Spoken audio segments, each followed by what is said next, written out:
नमस्कार मंडळी, मेजवानीमध्ये तुम्हा सगळ्यांचं अगदी मनापासून स्वागत। तर आज आपण टिफिनसाठी चमचमीत अशी मसाला भेंडी कशी बनवायची ते बघणार आहोत। तर इथे मी भेंडी स्वच्छ पाण्याने धुवून पुसून घेतलेल्या आहेत। जर तुम्ही ओल्या भेंड्या घेतल्या तर भाजी सुद्धा चिकट होते, त्यामुळे व्यवस्थित कपड्याने साफ करून पुसून घ्यायच्या आहेत। तर भेंडीचा आपण वरच्या आणि खालच्या बाजूचा नको असलेला भाग, जो देठांचा भाग असतो, तो काढून टाकायचा आहे। त्यानंतर या पद्धतीने आपण भेंडीची भाजी कापायची आहे। जर मीडियम साईजची भेंडी असेल तर 2 भाग करायचे आणि त्या एका भागाचे 4 भाग करायचे, म्हणजे भेंडीचे पातळ असे उभे काप तयार होतील। मसाला भेंडी करण्यासाठी शक्यतो याच पद्धतीने भेंडी कापून घ्या। तर तुम्ही बघू शकतात मी भेंडी सर्व कापून घेतलेली आहे। त्यानंतर आपण आता फोडणी देऊया। तर फोडणीसाठी एका पॅनमध्ये मी तेल घेते आहे। त्यानंतर तेल गरम झालं की यामध्ये मी 1 चमचा जिरे घालणार आहे। खूप जास्त मसाले आपल्याला या भाजीमध्ये घालायचे नाही आहे, तर अगदी सरळ साधी सोपी भाजी करायची आहे।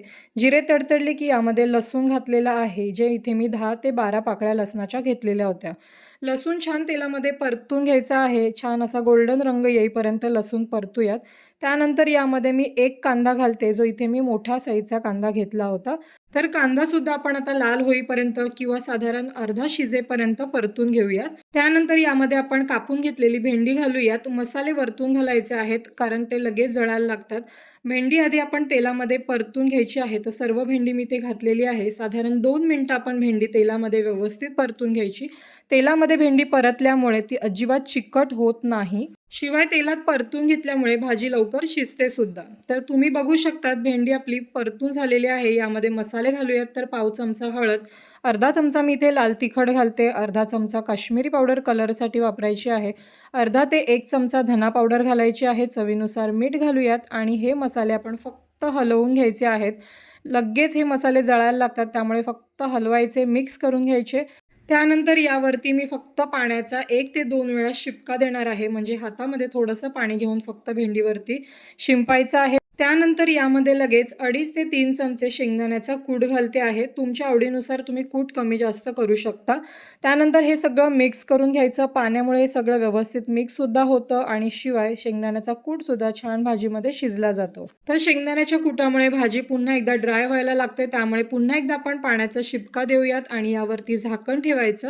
2 मिनिटं वाफ काढून घ्यायची। 2 मिनिटानंतर हलवून घ्यायची भाजी। तुम्ही बघू शकता छान असं वाफेमुळे ही भाजी शिजली जाते, तर खाली अजिबात ही भाजी लागलेली नाही आहे। तरीसुद्धा आपण एकदा हलवून घेऊयात, पुन्हा एकदा 2 मिनिटं वाफ काढायसाठी ठेवून देऊयात। 2 मिनिटानंतर आपली भाजी व्यवस्थित शिजलेली असेल। तुम्ही बघू शकतात अजिबात यामध्ये चिकटपणा राहिलेला नाही आहे।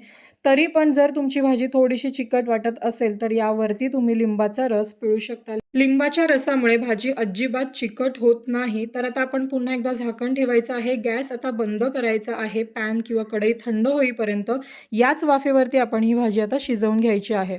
तुम्ही बघू शकतात कढई माझी थंड झालेली आहे आणि भाजीसुद्धा मस्त व्यवस्थित शिजलेली आहे। तर वरतून आपण कोथिंबीर घालायची आहे। कोथिंबीर मिक्स करून घ्यायची। तयार आहे आपली मस्त अशी चमचमीत मसाला भेंडी।